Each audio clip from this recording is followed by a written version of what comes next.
تو لاہور آئیں اور انہوں نے اپوزیشن پر سازش کا الزام لگایا کہ وہ استعفے دے کر پنجاب اسمبلی توڑنا چاہتے ہیں. الطاف حسین صاحب نے کیا فرمایا وہ بھی دیکھیے. یہ سازش کر رہے ہیں کہ لوگوں کو جمع کر کے پنجاب اسمبلی سے استعفا دلوا کر اسمبلی توڑوا دیں, حکومت گرا دیں, اسمبلی ٹوٹے گی. پریزیڈنٹ زرداری صاحب سے ہم کہیں گے فوراً الیکشن کرائیں. اس پر مسلم لیگ نون کے رہنما مشاہد اللہ نے کہا ہے کہ الطاف حسین لاہور ضرور آئیں مگر پہلے کراچی کے حالات بھی لاہور کی طرح بنائیں. انہوں نے کیا فرمایا مشاہد اللہ صاحب نے, ذرا دیکھیے.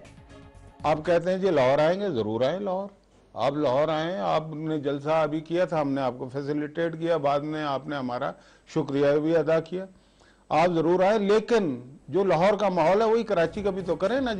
لاہور کا ماحول کیا ہے, کیونکہ پاکستان کے سب سے بڑے صوبے پنجاب کے عوام بھی یہی کہا جاتا ہے کہ اپنی حکومت سے کچھ خاص خوش نہیں ہے.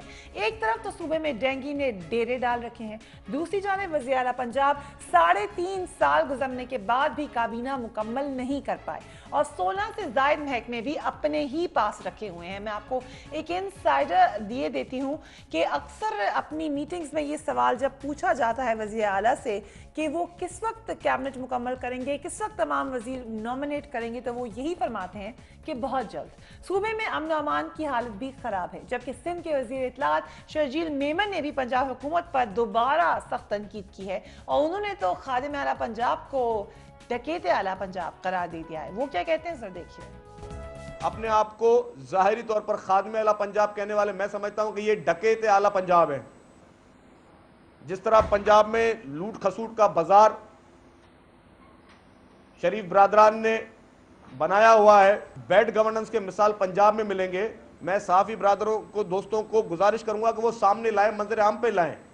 جس طرح 19 گریڈ کے سیکریٹریز جس طرح پنجاب میں تعینات ہیں, تو یہ سب چیزیں بیڈ گورننس کی مثالیں ہیں. تو پھر یہ اس وقت ہو کیا رہا ہے, ہر طرف سے شور کی آوازیں کیوں آ رہی ہیں؟ عوامی مسائل کے تجزیہ کرنے کے بجائے, اس کے اوپر انالیسس دینے کے لیے, کاؤنٹر پالیسی دینے کے بجائے صرف ایک دوسرے پہ الزامات کیوں دیے جا رہے ہیں؟ اس کے بارے میں کہا جاتا ہے تجزیہ کاروں کے مطابق اپوزیشن کی موجودہ تمام سیاسی ہلچل آئندہ مارچ میں ہونے والے سینٹ الیکشن کو روکنے کے لیے ہے اور اپوزیشن سینٹ کے الیکشن سے پہلے عام انتخابات کروانا چاہتی ہے تاکہ سینٹ میں پیپلز پارٹی کی اکثریت کا راستہ روکا جا سکے اور اس سلسلے میں ملک میں کرپشن, مہنگائی, لوڈ شیڈنگ سے پیدا ہونے والی عوامی بے چینی کا فائدہ اٹھایا جائے گا, یعنی اس کو انکیش کیا جائے گا اور حکومت کے خلاف ایک عوامی تحریک چلانے کی تیاری کی جائے گی. سینٹ الیکشن کے حوالے سے کیا امپورٹنس ہے, یہ کیوں اتنے زیادہ امپورٹنٹ الیکشنز ہیں, سیاسی طور پر اس کی کیا ریزننگ ہے, دیکھتے ہیں ایمن خان کی رپورٹ. آئندہ سال سینٹ الیکشن سے قبل ملک میں نئی سیاسی صف بندیاں ہو رہی ہیں اور آئندہ 6 ماہ انتہائی اہم سمجھے جا رہے ہیں. اس سفارائی کا مقصد یہ ہے کہ آئندہ سال مارچ 2012 میں ہونے والے سینٹ الیکشنز میں پیپلز پارٹی اکثریت حاصل نہ کر سکے, جس کے لیے اپوزیشن نے کوششیں شروع کر دی ہیں کہ مارچ سے پہلے ہی پاکستان میں عام انتخابات ہو جائیں. اس سلسلے میں مسلم لیگ نواز نے حکومت کے خلاف ایک فیصلہ کن احتجاجی تحریک بھی شروع کر دی ہے, جبکہ سینٹ کے الیکشنز روکنے کے لیے مسلم لیگ نواز نے پنجاب اسمبلی کو تحلیل کرنے کا اشارہ بھی دے دیا ہے. سینٹ میں 50 سینیٹرز کی میعاد پوری ہو رہی ہے اور ان 50 سینیٹرز کے لیے آئندہ سال مارچ میں نئے انتخابات ہوں گے. 18ویں ترمیم کے ذریعے سینٹ کی 104 نشستیں مختص کی گئی ہیں. 54 پر رائے شماری ہوگی اور ہر صوبے سے 12, فاٹا سے 4 اور اسلام آباد سے 2 ارکان منتخب ہوں گے. سینٹ الیکشنز کے لیے ضروری ہوتا ہے کہ تمام صوبائی اسمبلیاں ووٹ کاسٹ کریں. سینٹ میں اکثریت کے لیے پیپلز پارٹی کو اس وقت 31 نشستیں درکار ہیں. سینٹ میں پیپلز پارٹی کے 5, مسلم لیگ کاف کے 20, مسلم لیگ نواز کے 1, متحدہ کے 3, عوامی نیشنل پارٹی کے 1, جماعت اسلامی کے 3, جمعیت علماء اسلام کے 7 سینیٹرز کی میعاد مکمل ہو رہی ہے. سینٹ میں پیپلز پارٹی کی اکثریت حاصل کرنے کی صورت میں صدر کا مواخذہ نہیں ہو سکتا, مگر سوال یہ ہے کہ کیا مارچ سے پہلے مسلم لیگ نواز پنجاب اسمبلی تحلیل کر کے سینٹ کا الیکشن روکنے میں کامیاب ہو جائے گی, اور کیا اپوزیشن کا سینٹ کے الیکشن سے پہلے عام انتخابات کا خواب پورا ہو سکے گا؟ نیوز بیٹ کے لیے ایمن خان, سما, اسلام آباد. اور اس پہ بات کرنے کے لیے very warm welcome to Tariq Fazal Chaudhry صاحب, پاکستان مسلم لیگ نون کے لیڈر ہیں. ہمیں جوائن کریں شرجیل میمن صاحب, انفارمیشن منسٹر فرام سندھ. اور سینیٹر کامل علی آغا صاحب پاکستان مسلم لیگ کا سے آپ کا تعلق ہے. And last but not the least Khawaja Izhar ul-Hassan M P اے ہیں MQM کے, ہمارے ساتھ وسیم اختر صاحب کا, کیونکہ آپ نے ٹکٹ دیکھا ہوگا چلتے ہوئے ہم نے ایڈورٹائز کیا تھا, مگر وسیم اختر صاحب کو وزیر اعظم صاحب نے بلا لیا ہے تو وہ وہاں چلے گئے ہیں. خواجہ اظہار صاحب, I am very thankful to you for joining me on the programme.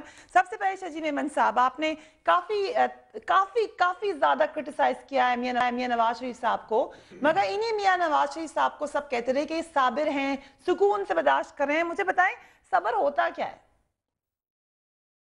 بسم اللہ الرحمن الرحیم. شکریہ فریہ صاحبہ.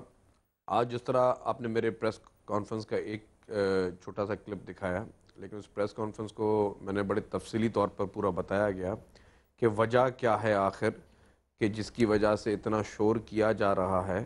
اور میں نے تو ان کو یہ مشورہ دیا کہ اپنی باری کا انتظار کریں, اور خصوصی طور پر جو سینٹ کی الیکشن کو جس طرح ان لوگوں نے اپنے ذہن میں ایک سوار کیا ہوا ہے کہ سینٹ الیکشن میں پیپلز پارٹی کو, کیونکہ عوام نے اکثریت دے کر ہمارے ممبران کو یہاں پہنچایا ہے اور عوامی نمائندے ہم سب لوگ ہیں, تو اور اگر یہ ہمارا آئینی حق ہے کہ ہم سینٹ میں اپنے جو ہے نمائندے وہ بھیجیں, تو اس کے لیے وہ ان کو چیز پسند نہیں ہے. وہ پیپلز پارٹی کی اکثریت سے گھبرا رہے ہیں اور اسی وجہ سے وہ مختلف بہانے کر رہے ہیں. پہلا بہانہ تو انہوں نے آپ نے دیکھا کہ لوڈ شیڈنگ کا کیا, اور لوڈ شیڈنگ جب اور اس میں بھی کس طرح کیا گیا کہ میاں نواز شریف صاحب یہ فرماتے تھے کہ عوام کو کہ باہر لو, اور میاں شہباز شریف صاحب جو کہ وہاں کے ہوم منسٹر بھی ہیں اور چیف منسٹر ہے, وہ ان کو بولتے تھے کہ ڈنڈے برساؤ سے عوام پر. مگر لوڈ شیڈنگ ہو تو رہی تھی, ہو نہیں رہی تھی لوڈ شیڈنگ. سن تو لے اب, تو وہی چیز جو ہے اس طرح کی منافقت اس سے پہلے ہم نے کہیں نہیں دیکھی کہ بڑا بھائی بولے عوام کو باہر نکلو, چھوٹا بھائی بولے ڈنڈے برساؤ ان پر. تو یہ عوام کے ساتھ مذاق تھا, عوام کی توہین کی گئی, عوام کو وہاں پہ خوار کیا گیا.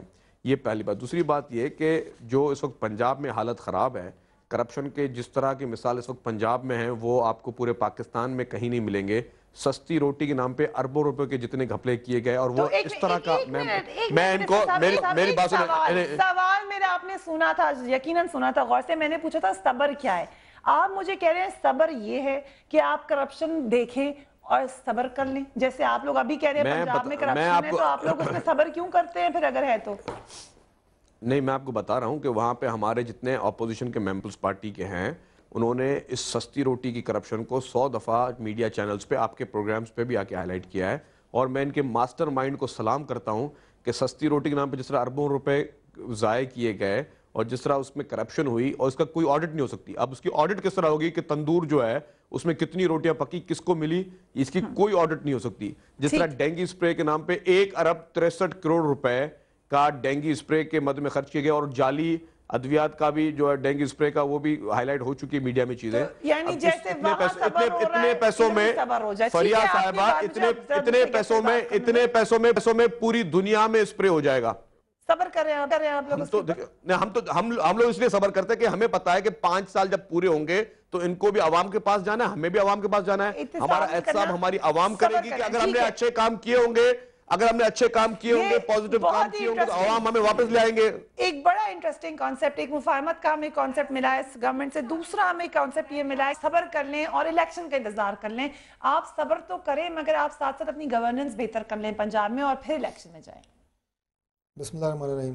دیکھیں سب سے پہلے تو جو آپ نے کہا کہ صبر کر لیں, وزیر اعظم صاحب نے, جی میں یہی عرض کر رہا ہوں کہ جو آپ نے دکھائی ان کی کلپنگز دکھائیں, میرا یہ خیال ہے کہ اس وقت ملک اور قوم جس بحران سے اور جس صورتحال سے گزر رہے ہیں اس پہ مزید صبر کا درس دینا میرا تو خیال ہے کہ یہ بہت بڑا مذاق ہے پوری قوم کے ساتھ. اور اس وقت بے روزگاری, کرپشن, مہنگائی, لوڈ شیڈنگ, دہشت گردی, یہ تمام چیزیں ایسی ہیں کہ لوگ اس وقت میں سمجھتا ہوں کہ وہ ایک کال کے انتظار میں ہیں. اور یہ میں نہیں کہتا کہ وہ مسلم لیگ نون کے پیچھے ہی ہیں, لیکن وہ ایک کال کے انتظار میں ہیں کہ آپ ان کو اگر آپ کہیں آپ جو آپ کی یہ سرویز ہیں, جو آپ باہر نکلتے ہیں کیمرہ لے کے لوگوں کے پاس جاتے ہیں, آپ ان کے جذبات سنیں. اور میں بڑا حیران ہوتا ہوں کہ جب اتنے سینئر لوگ, شجیل میمن صاحب ماشاءاللہ وزیر اطلاعات بھی ہیں, بڑے سینئر ممبر ہیں اپنی پارٹی کے, پارلیمنٹیرین ہیں, جب وہ اس طرح کی بات کرتے ہیں جناب کہ یہ 2 روپے روٹی, سستی روٹی, یہ کرپشن.